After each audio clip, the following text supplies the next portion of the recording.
La fin de l'espèce humaine, extinction prévue d'ici 2 à 3 générations, 60 à 90 ans. C'est court et ce n'est pas un scénario de science-fiction, selon Paul Jorion. L'anthropologue et sociologue de formation explique pourquoi dans son dernier livre, le dernier qui s'en va, éteint la lumière, publié aux éditions Fayard. Merci Paul Jorion d'être notre invité du 64 minutes. Alors votre livre a de quoi inquiéter, en même temps, il est d'une précision redoutable dans son argumentation. Alors vraiment, pour vous Paul Jorion, l'humanité est condamnée. Mais si nous restons sur les rails où nous sommes maintenant, j'ai l'impression que oui, c'est ce que nous disent les chimistes, les physiciens, les climatologues. Le problème, c'est qu'il aurait fallu peut-être changer le braquet il y a très longtemps. Et donc là, la difficulté, c'est que nous n'avons peut-être pas les moyens véritablement de changer notre politique et d'éviter cet événement majeur, évidemment, pour notre espèce. Alors, ce qui fait un peu peur, c'est que vous aviez prévu en 2008 la crise des subprimes. Oui. Alors, si on suit la même logique et votre pouvoir de prédiction, ce livre est réellement inquiétant. Pourquoi ce titre, Le dernier qui s'en va éteint la lumière ? C'est une discussion avec l'éditrice, Madame Sophie de Closet, comment on va appeler ça. Et puis voilà, c'est venu très rapidement dans la conversation. Et ça nous a plu à l'un et à l'autre. Et je crois qu'effectivement, c'est un peu un cri d'alarme. Et je crois que ça dit bien ce que ça veut dire. Voilà. Et la fin est possible. Alors la fin est possible parce que le problème fondamental pour vous, c'est ce que vous expliquez, c'est que tout est devenu comptable. Tous les domaines. Et la seule motivation, c'est le profit, l'argent. Il y a un instant, Jérôme Clément le dénonçait concernant la culture dans l'invité de Patrick Simonin. C'est pour vous ça le problème aujourd'hui ? C'est le principal obstacle à changer notre politique. Oui, c'est ça la difficulté, effectivement. C'est que nous n'envisageons encore de prendre des mesures que dans la mesure où ça produirait un profit commercial. Et cette logique du profit commercial, elle n'est pas à la hauteur véritablement du caractère inéluctable de vers nous allons et de la gravité du sujet. Alors, comment vous avez réagi quand vous avez découvert le scandale des Panama Papers ? Il y a tout un chapitre dans votre livre sur les havres fiscaux. Oui. C'est-à-dire, ces Panama Papers, on classe ça dans les problèmes des lanceurs d'alerte qui dénoncent ce qui se passe dans la finance. Il y a une différence majeure. D'abord, on ne sait pas s'il y a un lanceur d'alerte. Et puis, les moyens qui ont dû être utilisés ne sont pas à la hauteur d'un individu, ni même de 2 individus. Il s'agit d'une opération beaucoup plus grande. Ce que, dans le milieu du hacking, on appelle une opération par d'autres personnes que des civils, c'est-à-dire qu'en fait, il y a là une offensive qui est d'un tout autre ordre et qui paraît légèrement, disons, orchestrée par des États. Le fait qu'un président de la République se réjouisse qu'un lanceur d'alerte ait lancé une alerte, ça attire quand même un peu l'attention sur le fait qu'il s'agit de quelque chose de différent de ce qu'on a vu jusqu'ici. Qu'est-ce que vous répondez aujourd'hui aux dirigeants politiques, aux patrons d'entreprise qui expliquent qu'il n'y a pas d'autre voie que le capitalisme avec le fameux slogan TINA, There is no alternative, il n'y a pas d'autre alternative? Oui, c'est ça qui est le plus inquiétant.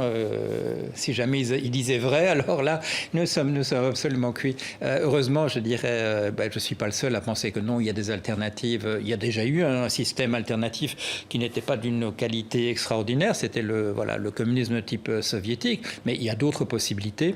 Et puis, dans la réflexion du genre humain, ça fait quand même des siècles qu'on propose d'autres choses que cela. Et en plus, il y a quand même le démenti par les faits. Le fait que ce système ne fonctionne pas, le fait que la finance ne fonctionne absolument plus, que les banques centrales sont obligées de prendre ce qu'elles appellent les mesures non conventionnelles. Et que ces mesures non conventionnelles, c'est-à-dire des choses qu'on n'a jamais utilisées et dont on ne sait pas du tout si ça marchera.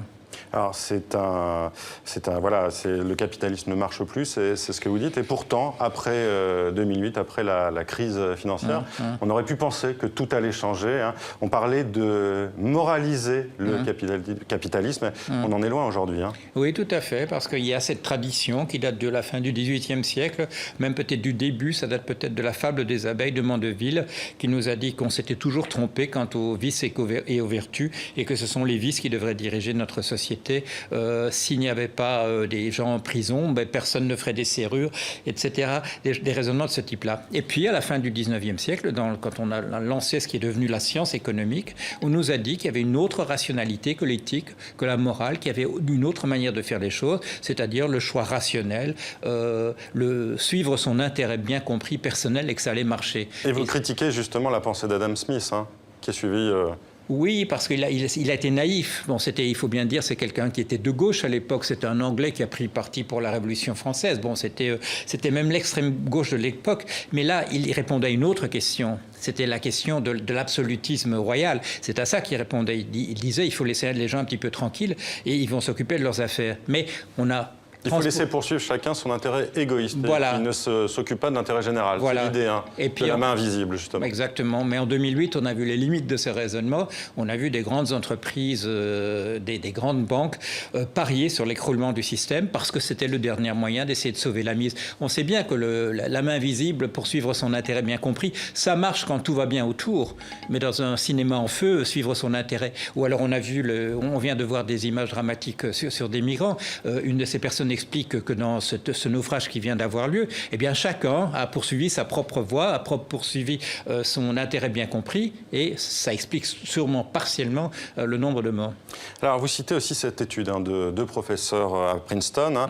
La majorité ne dirige pas le cours des affaires aux États-Unis, c'est ce qu'ils disent, mais une élite économique. Oui. Ils se fondent en plus sur des faits précis. Voilà, ce ne sont pas des révolutionnaires, vous le dites dans le livre. Non, pas du tout. Ils ont analysé. Ils sont allés voir dans les magazines, dans la presse, ce que les gens demandent. Voilà, ils ont fait une liste, j'ai bon souvenir, de 1800 sujets. Et puis ils sont allés voir qu'est-ce qui s'est réalisé.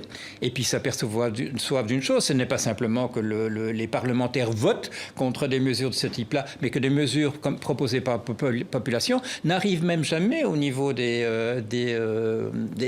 assemblées nationales. Elles ne sont jamais votées, elles ne sont même pas écrites. Pourquoi? On le sait, il l'explique, ce sont des grands groupes financiers, ce sont des grands groupes, des syndicats patronaux, des personnes individuelles tout à fait riches qui ont des équipes pour écrire les projets de loi. Pourquoi il n'y a pas une prise de conscience et une mobilisation plus forte du plus grand nombre au niveau mondial? Alors, il y a Nuit debout en ce moment à Paris, il y a eu Occupy Wall Street, mais pourquoi ça ne va pas plus loin quand on fait ce constat-là, quand on a un constat scientifique? Oui, mais parce que c'est une étude d'abord très récente. Même chose pour l'étude qui nous a montré, faite en Suisse par l'équipe de l'école polytechnique de Zurich, qui nous a mis en évidence le fait que c'est effectivement, comme les complotistes l'imaginaient, mais sans avoir les preuves, c'est un très petit nombre d'entreprises, la plupart sont des banques, et un plus petit nombre encore d'individus qui prennent les décisions qui nous concernent tous. 147 entreprises dirigent 40% des affaires. Il faut doubler le chiffre pour arriver à 70%, mais c'est un nombre ridicule de personnes qui prennent toutes les décisions qui nous concernent. Et vous parlez également justement de ces entreprises qui détiennent de la dette nationale, de la dette de pays, qui ont donc la main aussi d'une certaine manière sur l'économie de nombreux pays. Voilà, oui. Elles tiennent en fait toute l'économie en otage et on voudrait faire les choses autrement.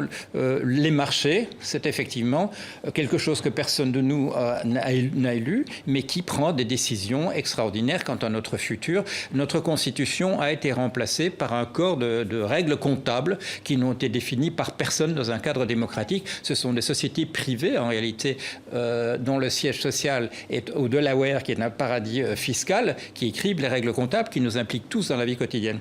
Le problème aujourd'hui, c'est peut-être la représentation du monde que chacun a, où le modèle occidental industrialisé s'est imposé. Comment faire pour changer ? Il faut une prise de conscience, il faut des prises de conscience et peut-être... Il faut ce genre de livre peut-être. Oui. Voilà, ça m'a fait très plaisir ce matin d'apprendre que ça va être traduit en chinois assez rapidement et donc il faut atteindre le plus grand nombre de personnes parce que malheureusement il y a la barrière du langage. Tant qu'un livre n'est pas traduit, il n'a pas accès à un plus grand nombre de personnes.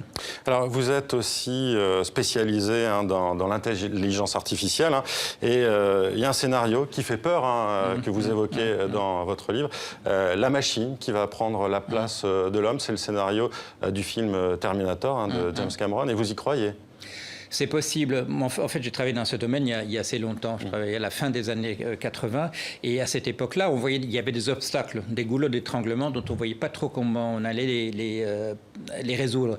Or, ça a été résolu depuis. Et effectivement, on nous a dit, c'était encore l'année dernière, qu'une machine ne gagnerait jamais au jeu de Go parce que ça demande une intuition proprement humaine.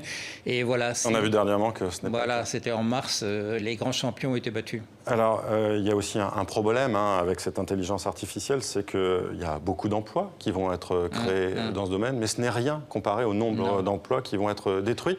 Ça devrait amener à une réflexion sur la place de l'homme dans la société et sur les liens sociaux. Oui, on nous dit aux États-Unis que sur la période qui va jusqu'à 2022, on va créer 1,3 million d'emplois dans ce domaine-là. On se dit que c'est extraordinaire, mais qu'est-ce que ça représentera? Ça représentera 2,7% de la main-d'œuvre actuelle. Alors quand on fait les calculs, on tombe sur des nombres comme 40 à 50% de la population qui va être remplacée, non pas essentiellement par des robots, parce qu'on le sait, l'emploi industriel, ça ne représente plus grand-chose, mais c'est essentiellement du logiciel qui remplace des gens qui font des tâches de type intellectuel. Alors, qu'est-ce qui se passe selon vous? Pourquoi l'être humain est-il incapable, vous louez pourtant le génie humain dans votre livre, pourquoi cet être humain est-il incapable de se rendre compte qu'il court à sa perte? Parce qu'il a une mémoire, et cette mémoire, elle s'attache à des choses qui se sont passées. Et donc, nous avons très peur de choses très dangereuses qui sont passées dans le passé, mais nous sommes très mal équipés pour nous représenter une catastrophe qui aura lieu dans l'avenir et d'une taille telle que ce n'est pas à notre niveau. Nous ne pouvons pas imaginer quelque chose de cette taille qui est la disparition du genre humain.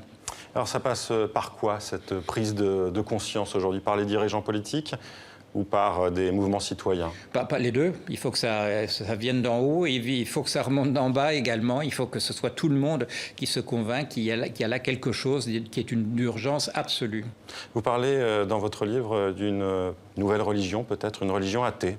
Vous pouvez développer sur cette idée? Oui, mais c'est cette idée du début du 19e siècle. Du positivisme aussi. Voilà, du socialisme utopique.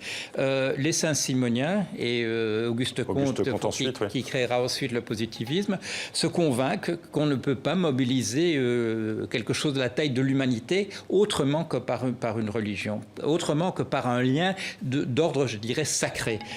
C'est une réflexion que je propose là. Je ne la recommande pas. J'espère qu'il y a d'autres moyens, des moyens, je dirais, purement rationnels, mais c'est une idée qu'il faut prendre en considération. Oui, il est possible que c'est simplement qu'il faut quelque chose de l'ordre d'une religion, quelque chose qui nous relie, mais aussi quelque chose qui nous projette dans le futur pour qu'on mobilise toutes les énergies possibles.